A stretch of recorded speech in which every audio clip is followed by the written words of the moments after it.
Alright, guys, I'm gonna give this a shot. Fuck it. Fuck it. We're going live!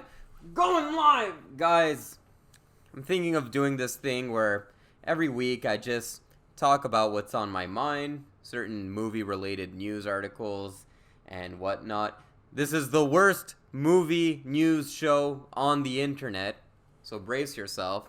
It's gonna be a looser format. I don't have video for this one. I'm contemplating whether I should do video or not, but I'll figure it out as I go along.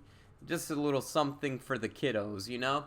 Yeah, so I'm gonna go through my life, go through some interesting movie things that are on my mind, and yada yada yada. It's gonna be a looser format, longer format. You know what inspired me was, it's always been on the back of my mind, maybe I should do this kind of thing, you know, just be chill and talk to myself in my apartment. You know, just ramble. And then I released a video that was like a compilation of multiple videos I did for the Garage Vampire-thon, and a user by the name of Al Cahal said that you should do more longer form content, and I kind of agreed with what he said. I have an agenda here. I'm gonna loosely follow my agenda, and hopefully you guys are along for the ride with me. So here are a few movie news things that are on my mind. I took them from the Hollywood Reporter and from Variety and all of these big news outlets for film. Let's talk about a few. I'm not going to talk about superhero shit. I'm kind of burnt out on superhero shit. I also don't like talking about box office because I don't care if a bunch of fucking wealthy people make more money and yada yada yada. But are we going to get a Black Adam too? I don't give a shit, you know? So yeah. Whatever. These are the news articles I thought were interesting. I want to start off with Jimmy Kimmel hosting the Oscar. Oh my god. Alright. Well, I didn't get this from Variety. I was walking. I go to film school, and there's a classmate who came to me, and he's like, hey, did you hear that Jimmy Kimmel is hosting the Oscars? And I fucking died of laughter in the middle of the hallway. Yeah, I just bursted out into laughter. And I don't even know why. It was just funny to me. Because, well, let's take it from the top, I guess. Last year's Oscars were overshadowed by the Will Smith incident. And that was a blessing in disguise because I watched the Oscars last year. It was the first time I watched it in a really long time. I think the last time I watched the Oscars was when Ellen DeGeneres hosted. So that was a freaking long time ago. And I felt like, you know what, I'm going to do a live stream. I made like a bingo card and we played Oscars bingo. It was kind of cynical. There was like weird chips on there like, oh, Amy Schumer will do a joke about her pussy and stuff like that. So I figured I'll watch the Oscars. The hosts were terrible. And, okay, Wanda Sykes I can respect. She's a respectable person in my opinion. Regina Hall, I honestly don't know from all that much. I know her from, not Regina Hall, sorry. Regina Hall. Get her mixed up with Regina King. Regina Hall, I just knew her from the Scary Movie movies. And then Amy Schumer, which, it goes without saying, why does Hollywood want to make Amy Schumer a thing? I never understood that because everyone I've ever talked to, regardless, I have friends all over the political spectrum. I have some feminist friends, and they think Amy Schumer is not funny. I don't understand how she gets promoted still. And I was looking at the movies playing at TIFF, and one of them was that shitty Hillary Clinton documentary about strong, powerful women. Strong, bold, powerful women.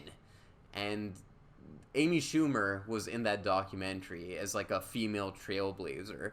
And as far as female trailblazers in the world of comedy go, I don't think Amy Schumer is anywhere up there. Roseanne Barr, for one, I think is a comedy trailblazer. Joan Rivers, I think, is a comedy. Well, she's dead now, but I think she was a trailblazer.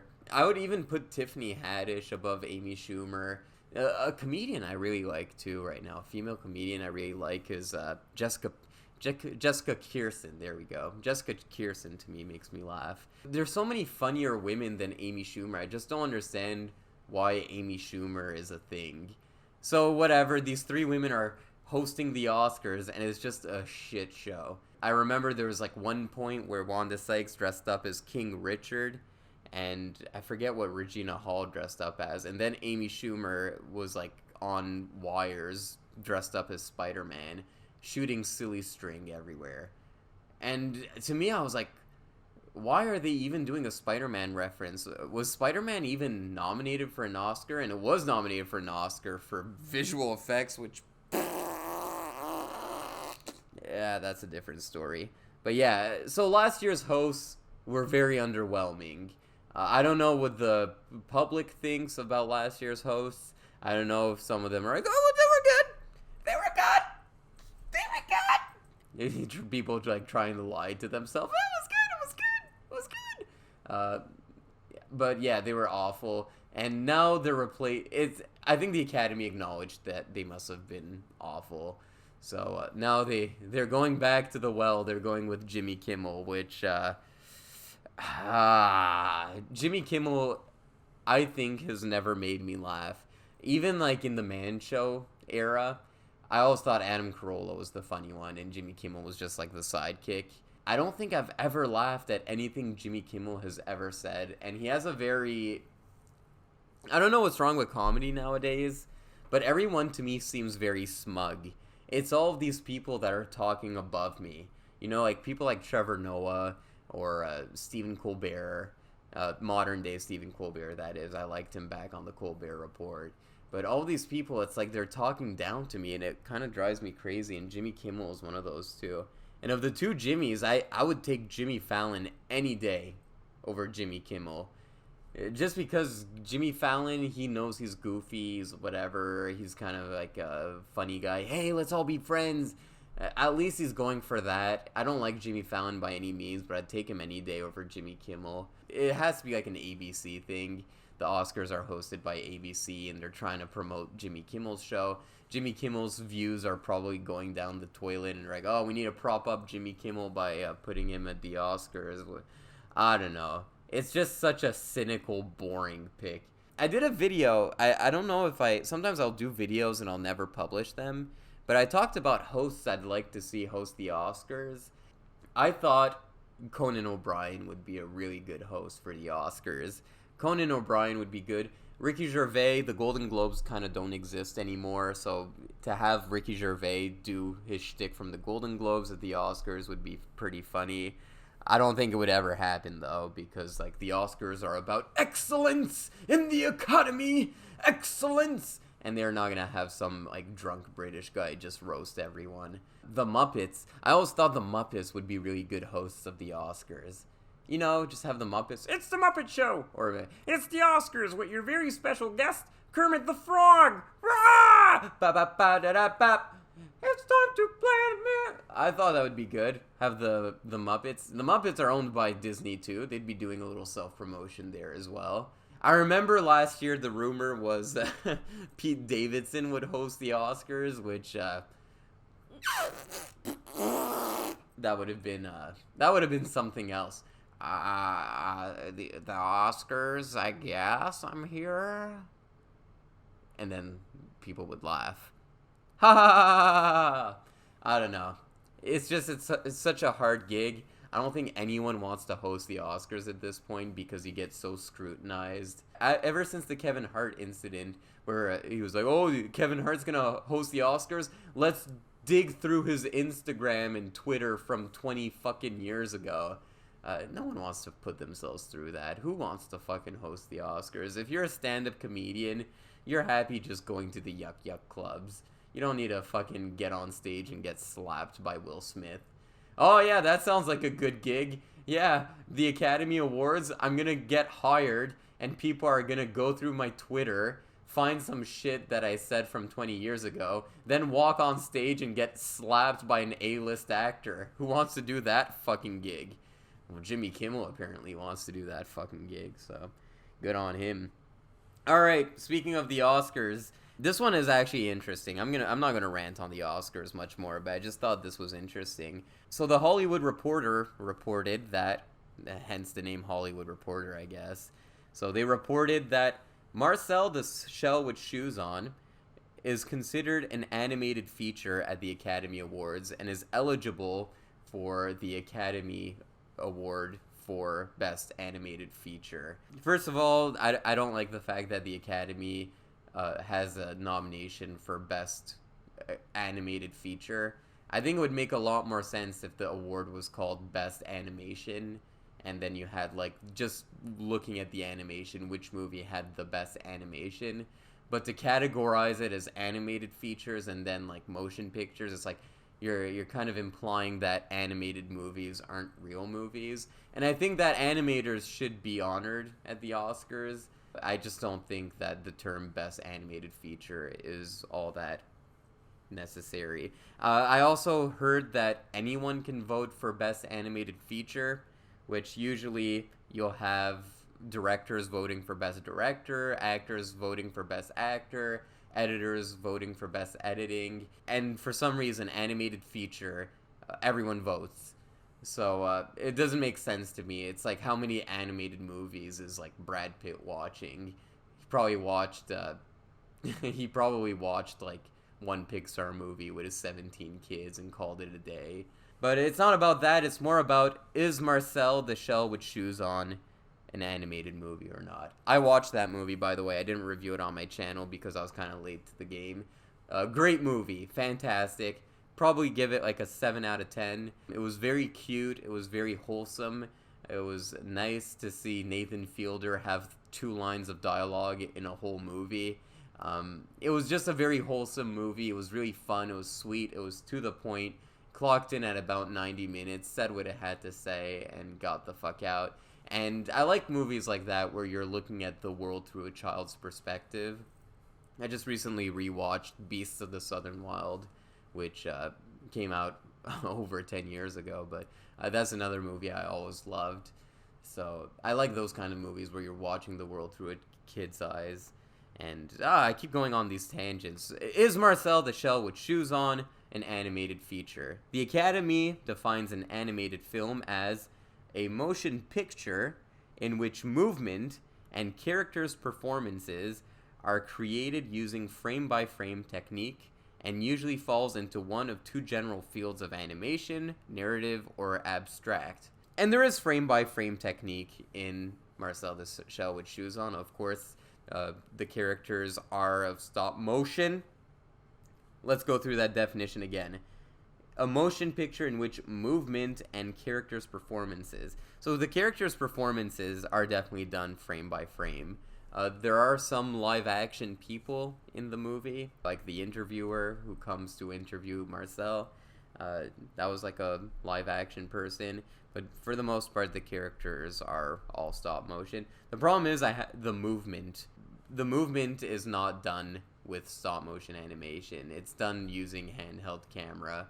And if I had to guess how they did the animation in that movie, is they probably put like seashells in a green screen environment, did the stop motion animation, then composited it. What's the past tense of composite? I don't know. But yeah, they just placed them in the frame in post. That's how I think they did the movie, because there was a lot of handheld shots, and it was kind of like a found footage film. So the camera movements to me seem so real, it's impossible that that's stop motion. That's the main problem I have with it, is that the camera was moving too much. The whole environments were real environments, which, again, by the definition, is frame-by-frame technique, so it's not necessarily a bad thing that the environments are real, but it's more like the camera movements I thought would disqualify it from being an animated film. That's just my opinion, though. It's kind of a blurry line. A few years ago, a lot of people said that the Lego Movie got snubbed at the Oscars, and in my head I always thought maybe the Lego Movie got snubbed because there's that scene where Will Ferrell appears, but turns out that theory is gone to the shitter because they just nominated this movie, which has a lot more live action elements than the Lego Movie. The Lego Movie slaps, man. I fucking love the Lego Movie. It should have been nominated then. Fuck the Academy. Yeah, what do you guys think? Do you think it's an animated movie? Or do you think it's a live action movie? Kind of a blurry line there. Next news. This is actually interesting. So, do you guys remember Steven Spielberg's best movie, The Terminal? That was sarcasm. I don't think The Terminal is his best movie by any means. That's not to say I don't like a couple of movies that were critically panned from Steven Spielberg. 1941. Classic movie, in my opinion. I love 1941, but unfortunately, The Terminal, it got panned critically, and I didn't like that movie. It was kind of stupid. It had Tom Hanks doing a silly accent, pretending he's like some kind of Croatian. They created a fictionalized European country for that movie or some shit.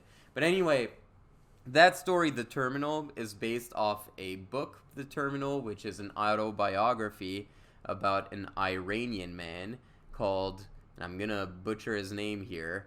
What's his name? I need to Google it. Fuck.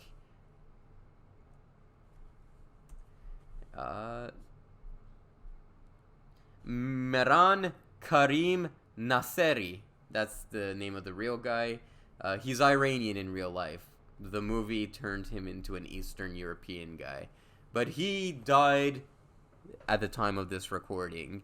So this is according to Variety. So I looked up the history of this guy because apparently they didn't use anything from his real life or from his autobiography in the actual film, except the fact that this guy is living in an airport.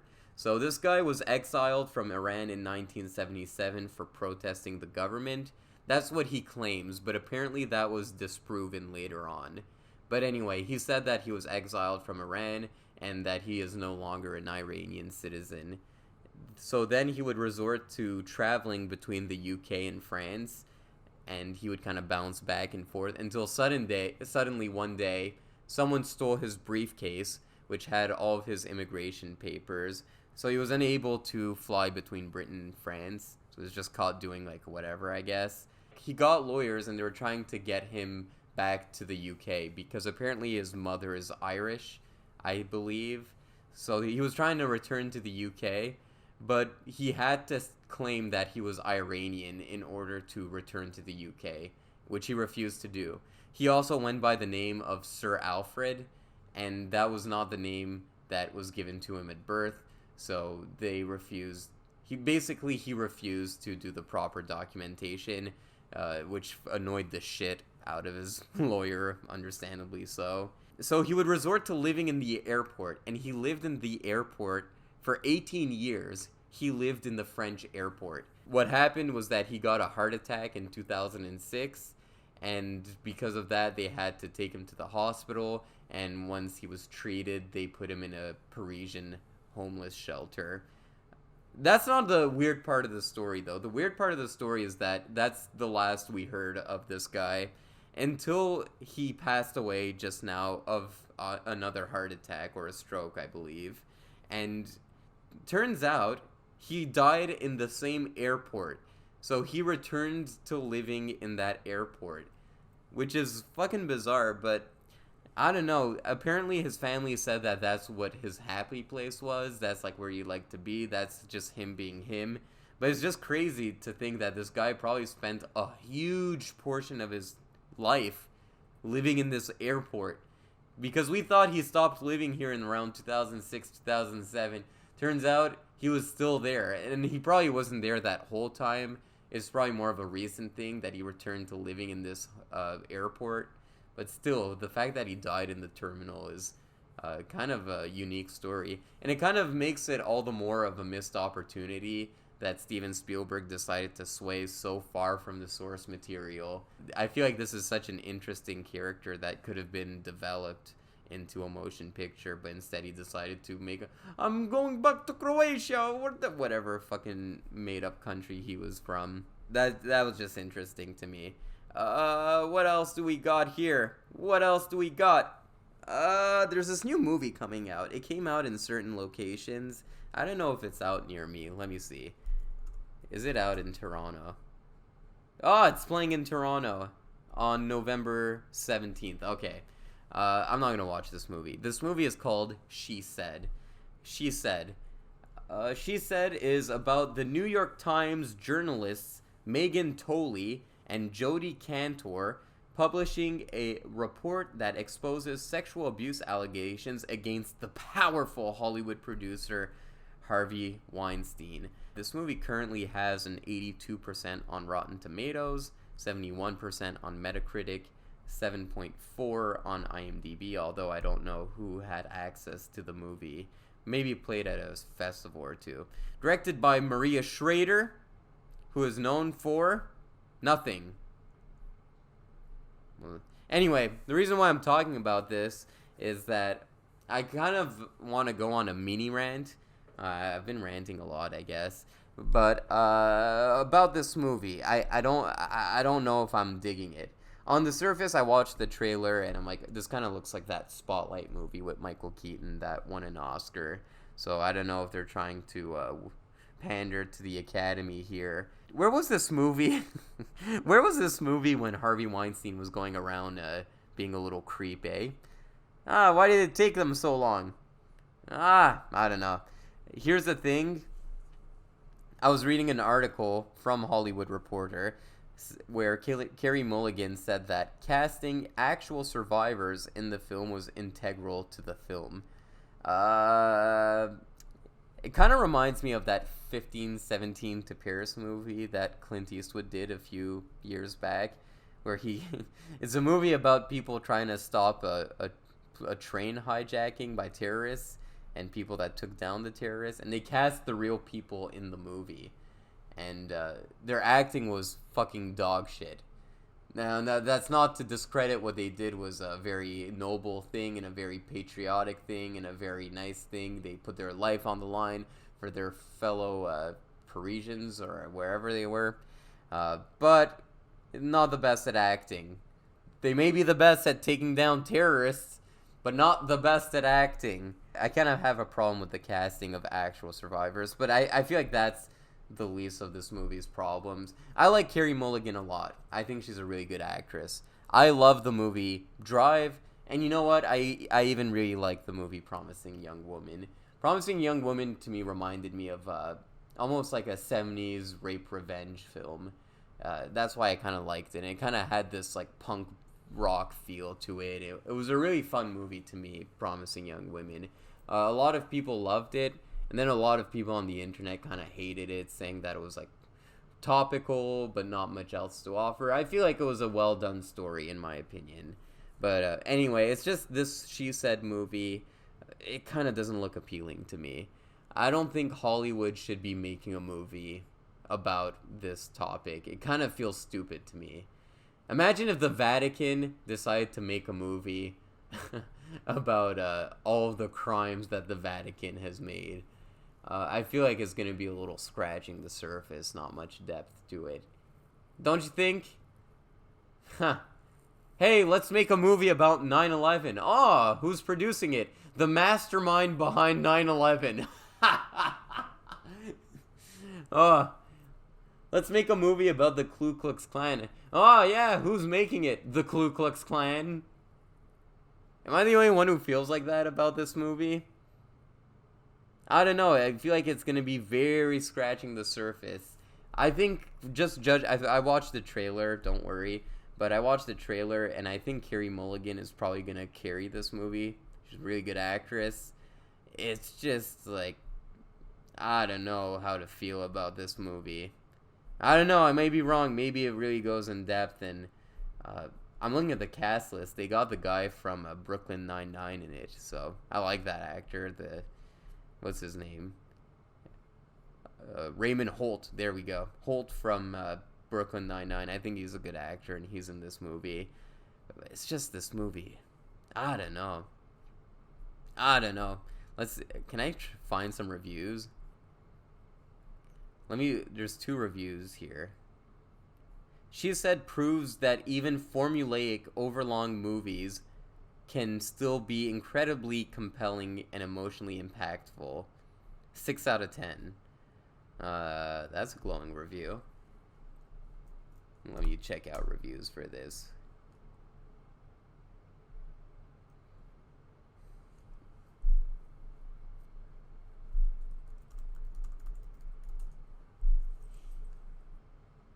I can't trust Rotten Tomatoes. It has an 82% on Rotten Tomatoes, but I feel like it's so easy to get a high score on Rotten Tomatoes because if you make a bad movie but it has good politics to it and a good message to it, well, no one wants to be the one who brings down the Rotten Tomatoes score for an important movie. So it's so easy to give it like a 6 out of 10, and it's going to be fresh regardless. An artless Wikipedia entry of an Oscar competitor. That's from RogerEbert.com. You watch, you listen, you learn. A reckoning regarding the maltreatment of women happens right before your eyes. Astounding drama. Dwight Brown. She Said aspires to be a great journalism movie, but All the President's Men and Spotlight feel like action romps compared to director Maria Schrader's committed slog through modern reporting. Her sets function largely like Zoom backgrounds. Oh my god, not the Zoom backgrounds. The film's strength is its slow build, the cross-cut, and a screenplay which pays close attention to every little detail. So artless and prosaic, it makes Spotlight look like All the President's Men. Yikes. A strong adaptation of one of the biggest scandals in Hollywood. I don't know, from what I'm reading, there's not too many critics that are saying that it's very surface level. So at least it's got that going for it.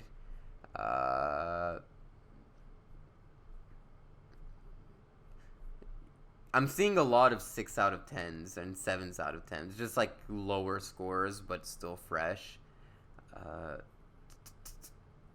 She Said effectively delivers its message and several stunning performances along with it. There are a few issues with its structure, but the script is excellent and the overall impact is a positive one. That's from Austin Butler, the YouTuber. Robbie Collin from the Daily Telegraph. One of those movies that mistakes loud and clear moral positioning for satisfying drama. And I think that's the thing I was worried about with this movie, I guess.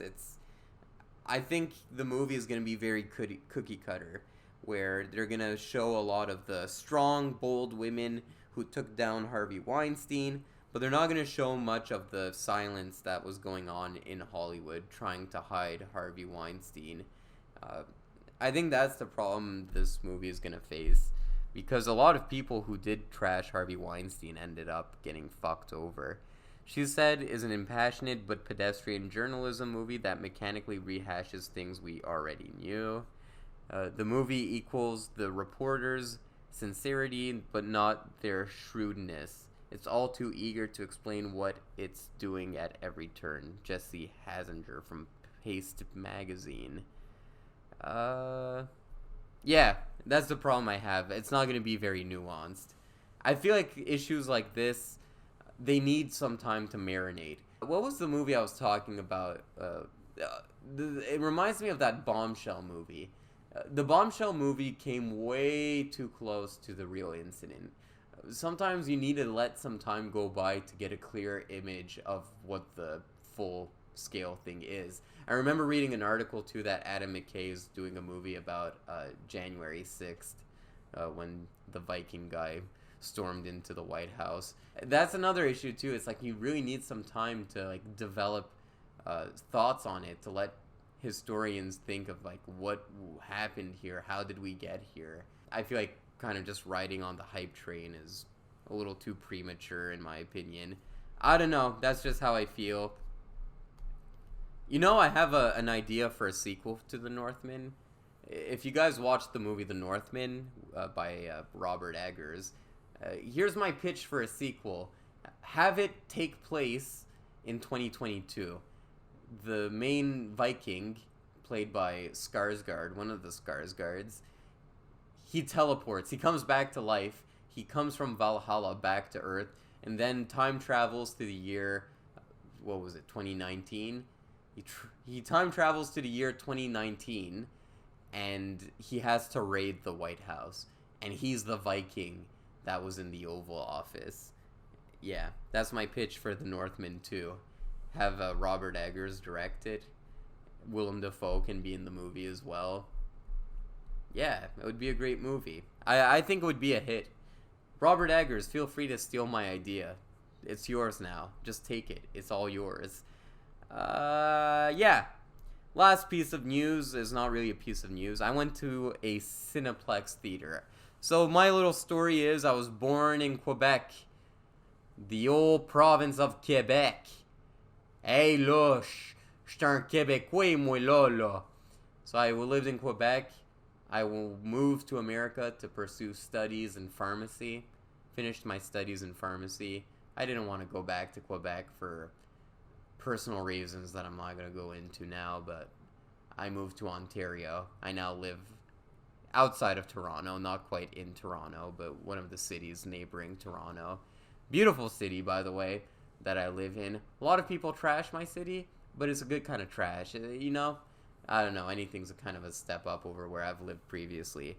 But anyway, so I'm living in Toronto, so that means I have to frequent Cineplex a lot. Sometimes I'll make the trek down to the Bell Tiff Lightbox Theater, which is a beautiful theater where they usually play a lot of indie movies, and when TIFF is going on, they play a lot of TIFF movies there. But I've been frequenting Cineplex theaters to see a few movies. I went to see The Banshees of Inisherin, which I reviewed on my channel, or will review on my channel, depending on when you're listening to this. Anyway, Cineplex fucking sucks. That's where I'm getting at. And I used to go to a Regal cinema when I lived in Maine, and it had its problems. Damn, did it have its problems, but Cineplex fucking takes the cake. Cineplex is a dog shit. A giant dog shit. The tickets are very pricey. The popcorn is very pricey. Everything is so pricey, which is fine. The movie theater industry is a dying industry. I get it. You need to fucking charge the shit out of me. I got 2 small popcorns and 2 Diet Cokes, and it was $30. That's not normal to me. 2 small popcorns and 2 Diet Cokes. So what I'm gonna do next time is that the small popcorns were still kind of big. I think I'm just gonna bring my own popcorn bag, buy 1 popcorn, and split it in half between me and my friend. But that's okay. Prices are expensive, whatever, inflation is kicking in, I get it, whatever. And I don't usually get snacks in the theater. It was just this time I decided to get some popcorn. The ads fucking suck. The ads are awful. And here's how I would, if I had a fucking movie theater, this is how I would do it. I would put a few ads at the beginning as people are coming in, lights dim down, 3 trailers, movie starts. Okay? It kind of lubes you into the movie. Okay? You have like a fucking Chevy commercial, then you have a movie commercial, and then you have the movie. It kind of, it's like the segue into the movie. This is all over the place. There must have been at least 6 trailers, each one of them separated by a useless commercial for Cineplex, of all things. I'm in a fucking Cineplex theater right now. I don't need an ad for Cineplex. You have my money. Serve me. Give me my fucking movie. Damn, it's so stupid. Commercial, trailer, commercial, trailer, commercial, trailer, commercial. Who's fucking doing the projection of this movie? Are they fucking spazzing out on the keyboard? Oh, I fucking can't say that word, can I? Oh my god. I'm gonna get blacklisted like Lizzo. What's the other term for spazzing? Are they jittering on a keyboard? Huh? What's the matter with these guys?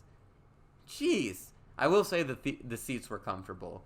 But other than that, there are better theaters in Toronto, I'm sure of it. That theater, the one I went to, they play a lot of movies pretty early, and they play a lot of indie movies. I went to see Tar there as well.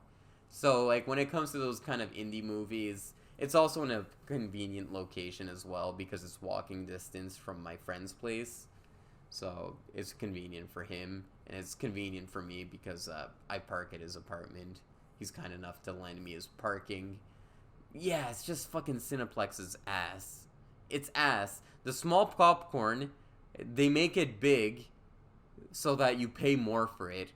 But in fact, it's like you're not getting a small popcorn. It's just you have no choice but to get the large popcorn. And then the medium-sized popcorn is like extra large. And then the large popcorn is extra, extra large. Give me a small popcorn. I just wanted a little bite. You gave me a fucking huge bag of popcorn. And there were so many fucking ads. I finished the popcorn before the fucking movie started. Which is maybe a good thing, because I was watching the Banshees of Inisherin, and I could barely understand what those Irish fuckers were saying. If I had the crunching of my popcorn in my ear, I probably would have understood less of the movie. I'm just kidding about that. I understood Banshees of Inisherin well enough. Few words flew over my head, but what are you gonna do? I'm not fucking Irish. Let me be. Like, oh, what a fucking dumbass. He can't understand Irish dialect from 1920. What you gonna do? We're not all winners. I just think Cineplex is a shithole. Here's my idea for a movie theater. Everyone thinks it's stupid, but I actually think it may be a little genius. Here's my idea for my movie theater. How do strip clubs make money? You rent affection. That's what you do. You're renting affection. You're getting a lap dance. You're paying $20 per song, and for that 3-minute song, you think that a woman loves you. And then you return to the bar with a lap full of cheap perfume, and you feel better about yourself. That's how strip clubs make money. They're renting affection. So I would make a movie theater where you can rent affection. So, like, before you go into the movie, you can pick a friend to watch the movie with, and then you rent a friend for the runtime of the movie. And, like, if you, like, pay the premium price, it can be, like, a hot babe or a hot person of the opposite sex. So you kind of get the illusion that you're on a date with a loved one. But then at the end of the movie, the person just says, bye, okay, next. That's my idea for a movie theater. That's how you're going to solve the current crisis going on with movie theaters. I want to end this by talking about the Vampire-thon that we just had in the month of October. So, yeah, on my channel, every October I had so far, I've been doing it for 3 Octobers now, but I'll review a movie a day. And it was kind of inspired by another channel called Cinemassacre, which, there's a lot of memes about that channel. So basically what happened was they got caught plagiarizing a few of their episodes and they went under. But the problem I always had with the Cinemassacre thing too is that when they'd pick a category for the month, it would always be something very broad. It would be like 80s movies or whatever. And I wanted to do very specific genres. So the first year I did zombie movies. The second year I did Stephen King movies, and then the third year this year I did vampire movies. And I feel like when I do it that way, it really allows you to see the progression of the genre. So I do it mostly as for educational purposes, but I figure might as well make some videos out of it, and it's a fun time to do, and I get a lot of subscribers from it actually. Yeah, especially I think the one that did well was the Thirst one, which was actually a pretty good movie. Yeah, so I just felt so fucking burnt out after it. I was so burnt out. I needed to sleep so much because I have my friend helping me edit, Jackie, and we like go at it pretty hard. And I'm just watching a movie a day, trying to balance it with school. I go to film school, and before that, I used to go to pharmacy school. So I would be in my pharmacy program, and we'd have like these huge exams. And the day before, I'd be fucking watching a zombie movie. And my friends would be like, what the fuck's the matter with you? Who gives a fucking shit about the zombie movies for your fucking 2-subscriber YouTube channel? And I'm like, you don't get it, man. You don't get it, man. If I don't watch a movie tonight, I'm going to be behind. And I'm going to have to watch 2 movies tomorrow, man. And then they give me wedgies. Frontal wedgies. Very uncomfortable. Very uncomfortable. Yeah, that's it for this episode. I was hoping to do an hour, but I don't have much to say else, so fuck it. It's gonna be a short episode. Maybe the next ones will be longer. I'll have more articles. Whatever. Take care, guys. If you like this, comment below, and I'll see you guys around. Take care.